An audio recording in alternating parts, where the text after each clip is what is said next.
No quadradinho de hoje você vai conhecer exemplos de mulheres que, em busca dos próprios sonhos, se superaram, criaram, lutaram e seguem realizando tudo com muita leveza. A gente começa com a história da Maria Eduarda, que nasceu com uma condição genética rara e, mesmo com limitações, se tornou advogada, palestrante, fez pós-graduação e busca voar ainda mais longe. Vamos conhecer também a Isadora, médica do HUB, que por meio do afeto e de pequenos gestos consegue humanizar o atendimento de pacientes e familiares. E uma prova de amor entre irmãs. Uma foi barriga solidária para a outra, que não conseguia engravidar. O sonho da maternidade uniu ainda mais esta família, que ganhou 2 novas integrantes irresistíveis. E para encerrar com ainda mais beleza, vamos conferir a história da bailarina brasiliense de 14 anos, que vai representar o Distrito Federal na final de uma das maiores competições internacionais de balé nos Estados Unidos. Tudo isso é o que você vai ver agora, no nosso quadradinho.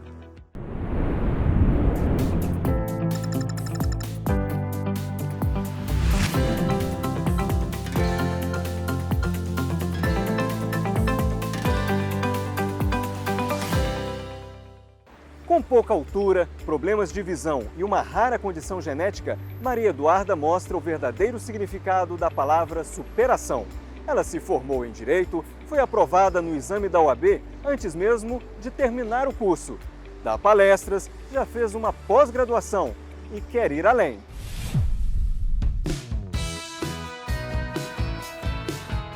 O nome da minha deficiência se chama displasia óssea espongiometafisária com distrofias de cones e bastões.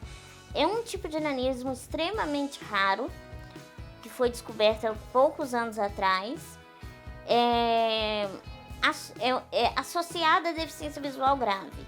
Então eu tenho uma retinose pigmentar e uma lesão de mácula na visão, que é consequência dessa doença, dessa mutação, desse gene, junto com o nanismo, extremamente raro, então eu enxergo praticamente nada. Desde sempre, meus pais sempre acreditaram que lugar de criança, não importa que deficiência tenha, é na escola. Então, meus pais me matricularam a partir dos 3 anos, em escola regular, numa escola particular, e eu tinha uma evolução, um raciocínio muito rápido, mas a minha deficiência visual não deixava eu acompanhar meus alunos em alguns termos, em termos de aprendizado, porque naquela época eu conseguia enxergar um pouco a mais do que eu vejo hoje. Então eu conseguia escrever em letras grandes, mas eu nunca conseguia aprender a escrever de fato, né? E aí as professoras com 8 anos de idade viram que não tinha como eu continuar e foram pedir ajuda para a escola pública, para os professores itinerantes da escola pública. Com 8 meses ela falava, e o português correto. Então minha mãe falava assim, ela é subinteligente. E ela é super, você entendeu? E ela discute com qualquer pessoa, pode ser quem for. Pode ser magistrado, pessoas com... Não, o mais importante é que ela dá atenção para qualquer um. Ela chega, fala bom dia, boa tarde, pode ser o porteiro, pode ser o faxineiro. Isso nós ensinamos para ele, é a mãe. Então, porque é deficiente, não. Tem que cumprimentar todo mundo. Chega em qualquer parte, qualquer bom dia, boa tarde. Você entendeu? Respeita as pessoas. No horário posterior à aula, eu ia para a sala de recurso, onde elas conseguiam me ensinar muito mais do que ler e escrever, né? Me ensinar a superar a minha deficiência, a conviver com a minha deficiência, me enxergar como ser humano, me enxergar como sujeito digno de direito e capaz. O tratamento é igual. A única diferença que ela tem é que ela não enxerga, que você tem que ter um certo cuidado e na cadeirinha de roda só. Mas o resto é tudo igual. O braille e o soroban eu fiz depois de maior. Eu considero que eu devia ter feito desde o início, mas como na época meus pais tentaram ir em escolas no CDV aqui, e eu tive uma resistência muito grande, porque eles queriam que eu largasse a minha escola e fosse pro CDV. Por isso que eu não aprendi o braille de cara, porque eu fiz um bloqueio com a escola, porque na época me falaram que eu tinha que largar minha escola regular, e é uma coisa que eu não queria de jeito nenhum. Eu fui aprendendo junto com meus pais, com as minhas professoras, que tiveram um trabalho fundamental nessa época, que a minha deficiência visual, ela não é um castigo, a minha deficiência física também não, ela não é uma limitação, ela não é uma punição, é uma forma apenas diferente de eu conhecer e de viver a vida, e que não me limitava a ter sonho nenhum. Eu mudei depois para um colégio particular, porque eu comecei a fazer palestra com uns 10 anos. E eu comecei a fazer palestra em Brasil inteira, num projeto Quebrando Barreiras, que era um projeto das minhas professoras e meu, sobre a inclusão da pessoa com deficiente na sociedade, né? E eu comecei a dar palestras e eu comecei a conhecer mais o mundo. E eu queria ir para um colégio particular que eu ganhei bolsa, porque eu queria me aprofundar mais, eu queria estudar mais, eu queria alçar voo, realmente. Porque naquele momento eu já estava pronta, preparada para isso. E depois disso eu fiz curso de Direito. E depois do curso de Direito eu fui para pós-graduação em Ordem Jurídica e Ministério Público na Escola do MP. E depois eu ganhei uma bolsa no Instituto Carla Patrícia para preparação, para mentoria, para o concurso da magistratura. Durante a minha faculdade, tive muitos amigos do ensino médio, amigos que me ajudaram até hoje, que também fizeram direito ou não. Tive amigos que eu conheci lá que me ajudaram, e minha mãe me acompanhou a faculdade inteira, porque como o campus é muito grande, né? Eu precisava de ajuda, nem sempre eu tinha aula com os mesmos colegas, então a minha mãe me acompanhou na faculdade. E meu pai também um pouco na pós-graduação, onde a deficiência da minha irmã agravou muito, a doença dela virou crônica renal. Hoje ela vai para a fila de transplantes. E aí meu pai aposentou e pôde cuidar melhor, ajudar para que eu não desistisse, né? Então ele me acompanhou também na pós-graduação, ele e minha mãe. Eu sempre tive um esteio, um apoio muito forte da minha família. Ela é advogada, tudo, os médicos são dela. Você entendeu? Não ficou dentro de casa. Hoje eu leio praticamente mais de 120 livros por ano, sozinha. Artigo 1º, título E, dos princípios fundamentais. Art. 1º A República Federativa do Brasil, formada pela união indissolúvel dos estados e municípios e do Distrito Federal. Eu leio com a minha mãe hoje, mas é mais quando dá tempo e por prazer, por gostar de ler com ela. E aqueles livros de direito que não tem ainda em versão para e-book. Então, nesses assim, aí a minha mãe lê, meu pai lê, minha amiga Letícia liga da casa dela, a amiga Fernanda também me liga e me lê comigo umas 2 horas por semana. As professoras aposentadas fazem exercício comigo.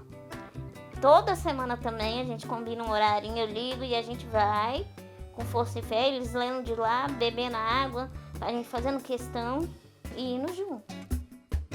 E não tem como nenhuma criança aprender a conviver numa sociedade se ela não está pronta para a sociedade. Porque a gente vive numa sociedade que não é inclusa. A inclusão precisa ser feita diariamente.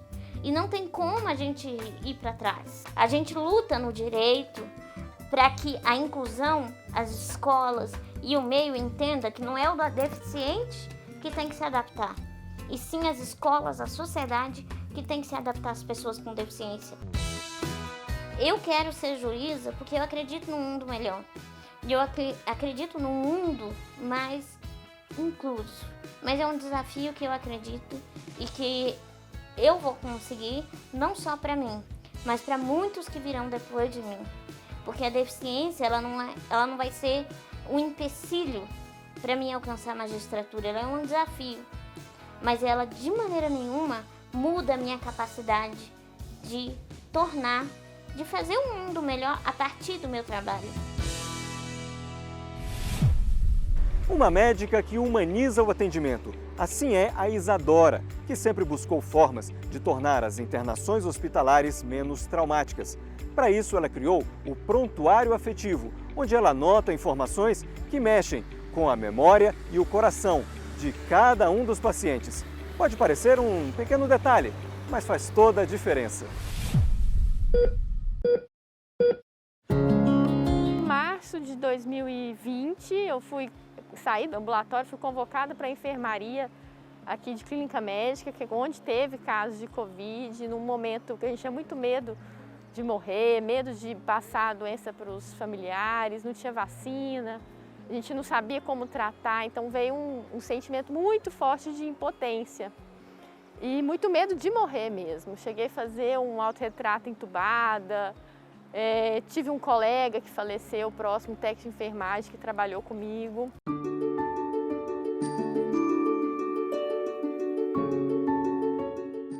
Eu tive contato com a arte em 2016, quando eu tive um burnout. Eu trabalhava no pronto-socorro aqui em Brasília, 40 horas semanais, e adoeci. E busquei na arte um refúgio, uma possibilidade de eu elaborar todas as situações que eu vivencio como médica, né? Quando começou a pandemia, isso veio com muito mais força, essa necessidade de me expressar, de fazer outros tipos de trabalhos, e eu acabei trazendo esse trabalho para dentro do hospital. O que eu fazia no ateliê, eu trouxe para o hospital para tentar existir, né, nesse espaço que é insalubre, né, é adoecedor mesmo. Você lidar todo dia com a morte, com as dificuldades humanas, né?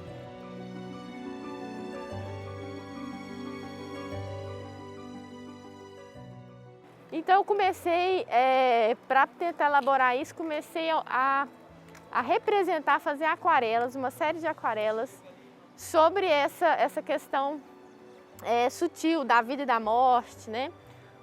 Fiz uma série de aquarelas sobre o equipo, que é aquele equipamento que a gente usa para infundir medicamentos, que é onde a medicina tenta intervir, né, nessa questão da vida e da morte. E nessa rotina, no dia a dia dessa enfermaria, eu via muitos relatos de dores, relatos de profissionais de saúde que estavam trabalhando em outras unidades aqui do Distrito Federal, e comecei a ouvir muitas histórias de dor. Então, eu comecei a retratar essas histórias. Ia para o meu ateliê e fazia essas aquarelas de uma forma mais livre, memórias desses profissionais. Fui no Hospital Mané Garrincha para poder também ver como é que era esse hospital de campanha, e fiz também uma série de aquarelas sobre esse espaço, que foi uma coisa assim, muito curiosa, um lugar que era que eu fui para prazer, lazer, de repente eu chegar lá e ser um hospital, né? E eu fui no pico quando tinha 200 leitos, um do lado do outro, então tudo aquilo me impactou muito, me atravessou muito. E assim, a minha virada mesmo foi em março do ano passado, 2021, quando eu decidi fazer intervenções para mudar a ambiência do hospital. Então eu fui reconvocada, depois que eu saí dessa enfermaria, voltei para o ambulatório, e aí eu fui reconvocada para a enfermaria Covid agora, né? Não era enfermaria de clínica médica, eu fui lá para a enfermaria Covid. E para conseguir entrar naquele ambiente, eu levei um monte de coisa, levei alfinetes, fitas de cetim, uma fita que eu uso para fazer as margens da aquarela, e comecei a fazer intervenções nesse espaço. E uma delas foi o prontuário afetivo, em que eu entrava em contato com a família na hora da visita, por telefone, né, que não tinha mais visita presencial. Então a família muito angustiada. Então, depois de passar as informações médicas, eu ia atrás das informações afetivas dos pacientes. E peguei essas informações afetivas, escrevi numa folha de papel e fixei na beira do leito. E na instituição também, né? Então isso teve uma viralização na internet com um post que eu fiz, teve grande repercussão nacional, vários outros hospitais do Brasil implementaram a proposta. A partir disso, eu entrei na comissão de humanização do hospital, que existe uma comissão aqui, que faz parte, né, do plano de humanização do SUS, é uma das estratégias de humanização desse plano que tem desde 2003 que funciona, né? E aí, a partir disso, eu comecei a fazer uma série de trabalhos, de atividades aqui no hospital, tentando mudar essa questão da ambiência, fazer quebras na rotina dos trabalhadores, né? Que passa a ter um comportamento mais mecanizado, né? Automatizado, o que diminui muito assim, a afetividade no cuidado, né? E eu entendi que assim, essa questão toda do burnout, quando o trabalho perde sentido, né? O sentido é resgatado quando você busca qual que é o princípio mesmo da questão da medicina, né? Do cuidado, que é o afeto. Então, quando você busca isso, você consegue dar aquela virada das coisas voltarem a ter sentido. Fiz várias intervenções relacionadas ao luto aqui também no hospital. Então, quando você veste a roupa, você tem uma experiência de acolhimento, de que você está sendo aquecido, né? Então, a proposta do manto, além disso, ele tem aqui o olho do profissional de saúde que vê tudo e chora. E essas lágrimas são os nomes que foram colocados pelas pessoas que participaram da proposição, pessoas que faleceram. Provoquei pacientes e profissionais para poder lidar com os desejos, com os sonhos, escrever desejos e sonhos e fitas de cetim e fixar nos cobogós, mudando a característica do hospital e dando essa autonomia para o paciente, né, de pegar a caneta que eu uso para prescrever, para dar, vamos dizer, ordens, né, para outra pessoa executar pela saúde, mas dando autonomia para ele. Qual que é o seu desejo, qual é o seu sonho? E além disso, de dar a possibilidade dele fazer uma intervenção nesse ambiente de saúde, de cuidado de saúde. Poder mudar aquilo e se sentir integrado àquele espaço. O atendimento humanizado é quando você respeita a singularidade da pessoa, a narrativa da pessoa, o que ela traz, a sua cultura, a sua história, né? Você não trata ela como um número de um leito ou apenas com o nome dela, o número de um prontuário. Você trata com as características dela. Quem é aquela pessoa, né? Então isso é um atendimento humanizado e passa também pelo cuidado do trabalhador, do cuidador de saúde, do profissional de saúde. O profissional de saúde que não tem uma atenção, ele não tem um suporte, né, psicológico, que não tem uma rede de apoio, que não tem um espaço, um local de trabalho que respeite as individualidades dele também, ele não vai conseguir fazer um trabalho humanizado.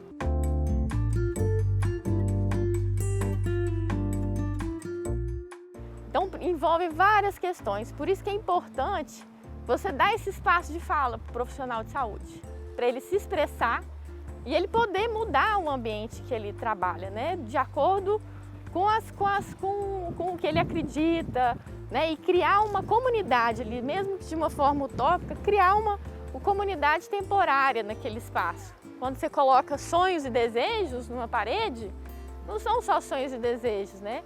São várias pessoas ali, né? E modificando aquele ambiente e trazendo vida, trazendo outras paredes brancas. O hospital, a instituição hospitalar, né, ela tira muito da pessoa. Então, tem que parar e refletir sobre esses símbolos que a gente usa nos hospitais, sobre as rotinas que a gente usa nos hospitais e fazer essa reflexão para tentar mudar. Meu sonho é que um dia eu chegue no hospital e seja uma área de cultura, de outras coisas, né? E não só de prescrição de remédio, de medicamento.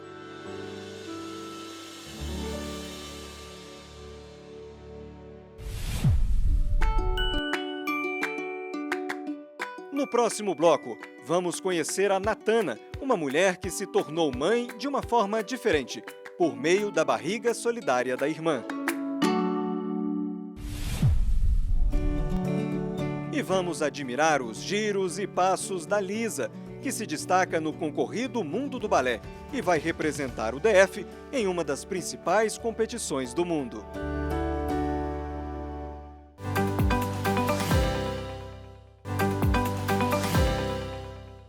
O sonho de ser mãe parecia longe de se tornar realidade quando Natana descobriu que não poderia engravidar. Logo que soube, a irmã, Sheila, disse que toparia ser a barriga solidária. O tempo passou e a promessa foi cumprida. Hoje, Natana é mãe de 2 meninas. Eu descobri que eu não podia muito nova, né? Eu tinha uns 15 anos. Aí, quando eu fui à médica, que ela diagnosticou que eu não podia, desde sempre ela falava, olha, a possibilidade que você tem é uma barriga solidária. Porque no Brasil não é permitida a barriga de aluguel, né? Aí eu fui e falei assim, aí na época eu era muito inocente, né? Não tinha aquela ideia de tudo, assim, não tinha noção, né? Das coisas assim. Aí eu falei, tá, e minha mãe saiu de lá chorando. Aí minha irmã falou assim, olha, quando você precisar, eu tô disponível. Quando eu conheci o Eric, né, a gente começou a namorar e eu fui e contei pra ele, olha, o meu caso é esse e esse. Ele falou assim, isso pra mim não é problema, ou a gente adota, ou então, aí ele contou pra mãe dele, a mãe dele se disponibilizou também a ser a barriga solidária quando a gente precisasse, né? Casou e depois do casamento a gente começou a falar mais sobre isso e tal, mas também vamos aguardar, até que chegou mais ou menos na idade que eles indicam, né, limite para retirada dos óvulos, e aí a gente, como a Natana contou, né, planejou a retirada e eu falei, vamos fazer de uma vez, né, já tínhamos quase 10 anos de casado. Né? E eu já tinha visto vários casos de gente com idade mais avançada que tinha tentado, não conseguia. Aí eu comecei a pesquisar, que eu falei assim com o Eric, Eric, eu acho que eu vou guardar. Já que no meu caso a possibilidade é uma barriga solidária, eu acho que eu já vou tirar para guardar. Aí ele falou, por que a gente já não tira e já faz? Aí a gente começou a fazer os exames, eu procurei uma clínica aqui em Brasília, que eu expliquei a situação, ela pediu os exames tanto da minha sogra quanto da minha irmã. Aí quando a minha sogra começou a fazer os exames, foi até um primo meu, cardiologista, que fez o primeiro exame da minha primeira consulta, né, da minha sogra, ele falou, por que não sua irmã? Aí eu falei, não, meu sonho é que fosse minha irmã. Mas minha irmã tinha feito uma cirurgia bariátrica depois de 3 gestações. E aí eu fiquei assim, será que as vitaminas, né, não vai ter problema? Todo mundo tinha esse medo das vitaminas dela. Até ela. Só que aí ele falou, mas vitamina tudo é controlado e tal. Aí os exames dela saiu, a doutora Rita me falou, não, vai ser sua irmã.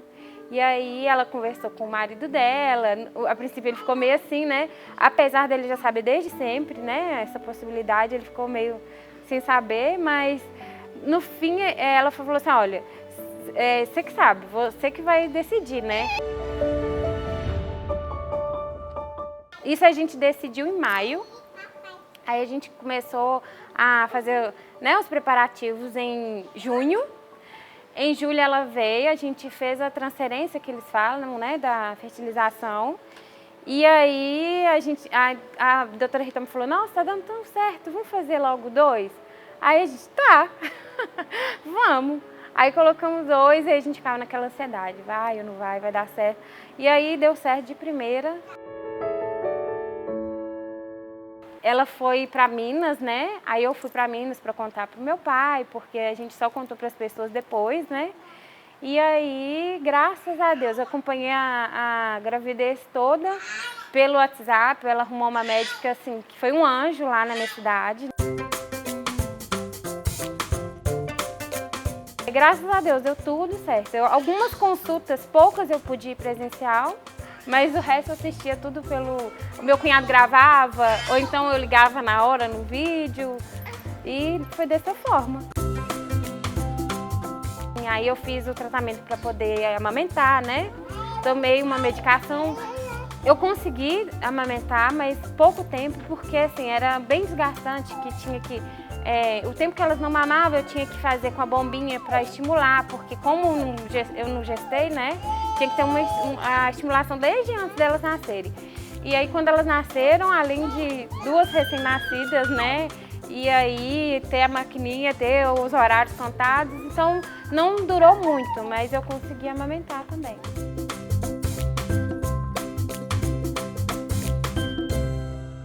No dia do parto, eu fui com 1 mês de antecedência, né, para Minas. E a Eric ficou. A gente voltou para minha cidade. E quando a gente voltou, ela fez o exame. E a médica falou, olha, você está com 6 centímetros de dilatação. Não vou deixar você voltar para Belo Horizonte, porque se você voltar, você ganha no caminho. Aí ela falou, o que eu posso fazer é deixar você de repouso e esperar o Eric vir de Brasília.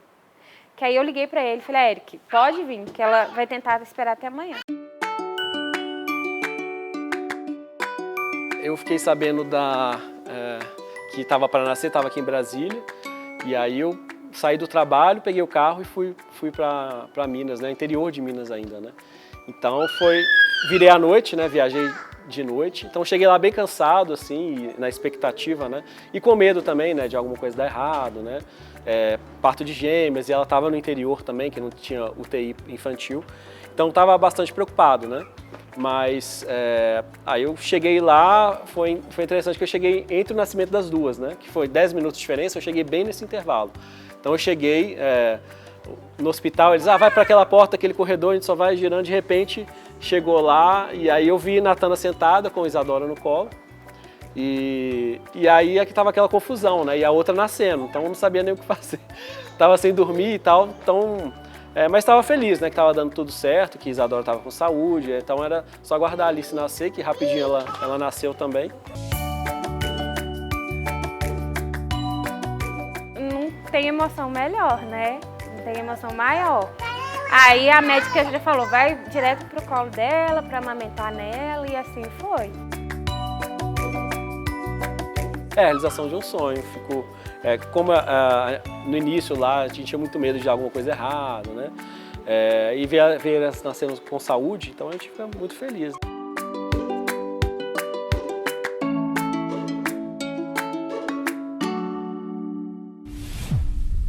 Uma brasiliense de 14 anos de idade vai representar o Distrito Federal no maior festival de balé do mundo, que acontece este ano nos Estados Unidos. A paixão pela dança começou cedo, ainda aos 7 anos, quando ela pediu de presente de aniversário uma aula de balé. Desde os 11, a Lisa participa de competições e está pronta para conquistar o mundo.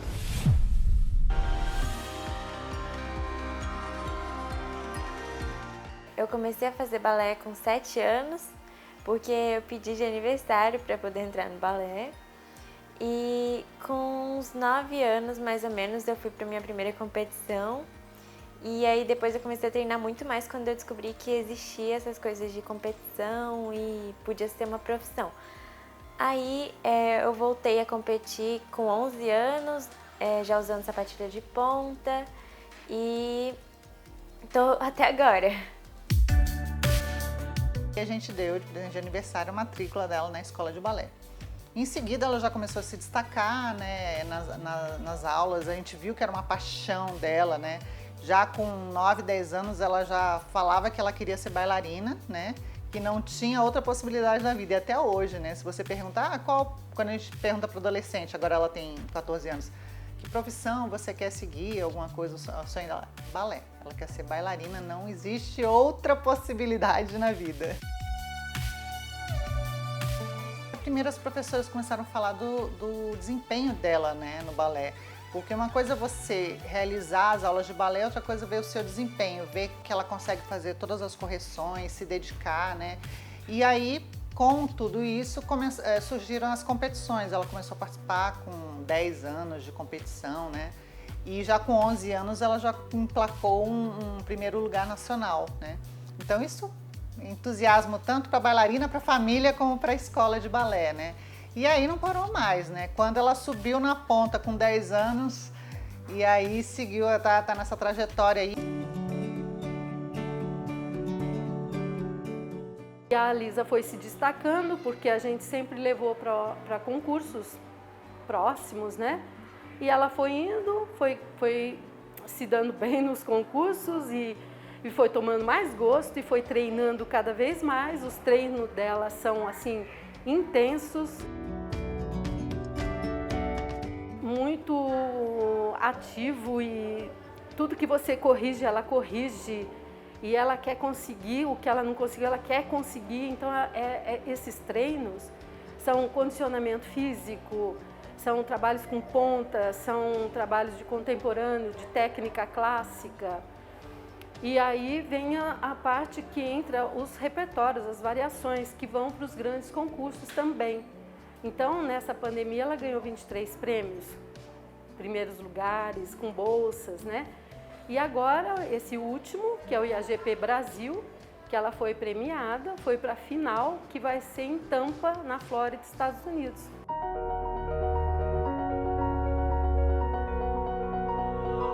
Eu sempre treinei por bastante tempo, assim, desde que eu comecei para competição, né? Mas agora que eu vi que tá mais perto, que eu tô indo pro IAGP, eu saio da escola, eu vou pro balé e faço um aquecimento, depois eu passo todas as variações, né, que são os solos que eu vou apresentar. Aí eu tenho aula de balé, aula de ponta, tem aula de PBT, que é Progress in Ballet Technique, que é de exercício. Então eu faço muito tipo de exercício, de alongamento para aquecer e para fortalecer o meu corpo. E tem aula de contemporâneo também. Então eu faço tudo isso todos os dias quase, tem programações diferentes, né? Mas eu faço de segunda a sexta, às vezes tem ensaio no sábado, e é mais ou menos umas 5 horas por dia. Eu já conheci o IAGP porque é uma competição muito famosa, então eu já conheci há bastante tempo. Mas ano passado eu participei do IAGP, que foi online. Eu fiquei em segundo lugar do Brasil. E aí, esse ano, como eu soube que ia ter presencial, a gente quis ir participar na seletiva de novo, né? E eu fui, eu dancei, achei que foi tudo certo. E eu passei. Fiquei muito feliz.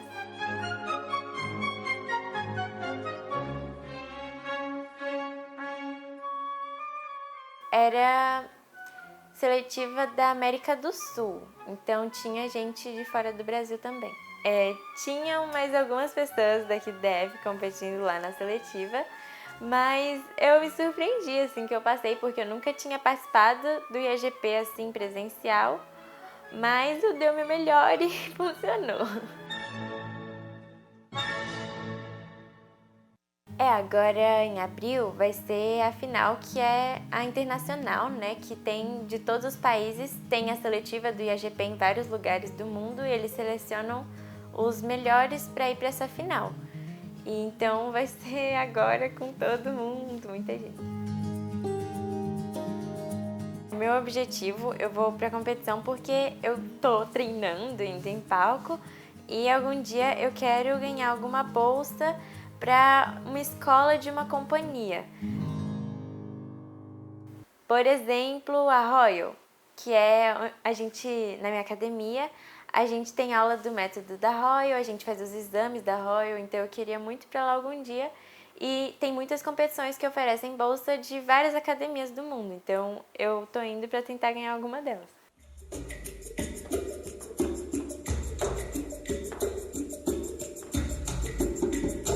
Os treinos sempre aconteceram, né? Então ela foi tomando força muscular, alinhamento. Então a gente sempre cuida com fisioterapia para ajudar em algumas coisas que acontecem com uma postura de carregar a bolsa de escola ou a própria postura de dormir. Então a gente tem esse cuidado para manter o alinhamento, que ela vai para um concurso internacional, ela vai concorrer com muitos outros bailarinos que estão também fazendo um trabalho forte. Então ela tem um trabalho forte diário, de 4 horas e meia, todos os dias, de segunda a sexta e sábados, às vezes com ensaios também.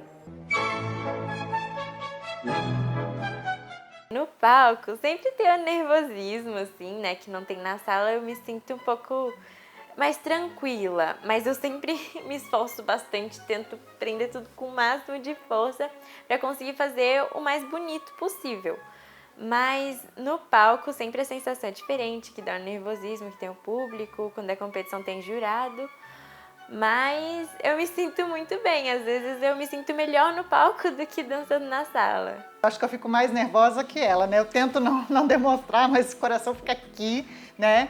E a gente vê ela entrando no palco, fazendo, mas assim, o que a gente sempre fala pra ela, faça o que você gosta de fazer e o que você faz melhor, é dançar, é brilhar. Então, quando ela entra no palco, a gente vê que ela brilha, é aquilo que ela gosta de fazer, né?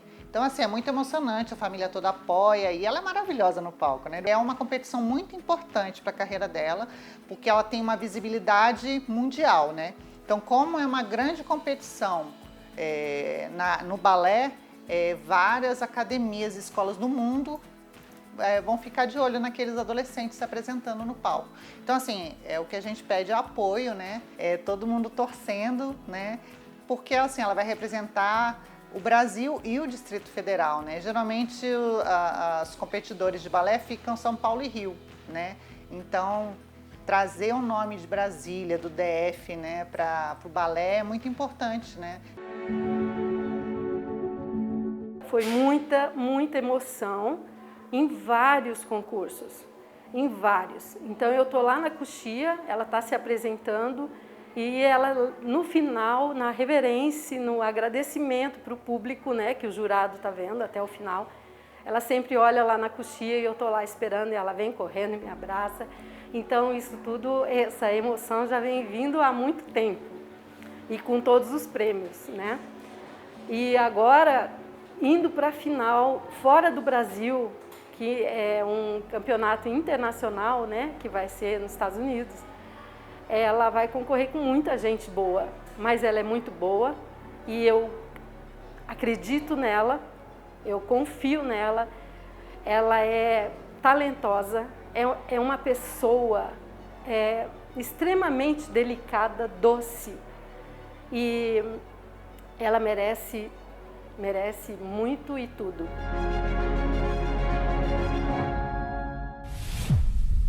Trazer o que há de melhor de Brasília para vocês. Esta é a missão do nosso quadradinho. Não se esqueçam de nos seguir também nas redes sociais, onde vocês podem sugerir boas histórias. A gente se encontra no nosso próximo programa. Tchau!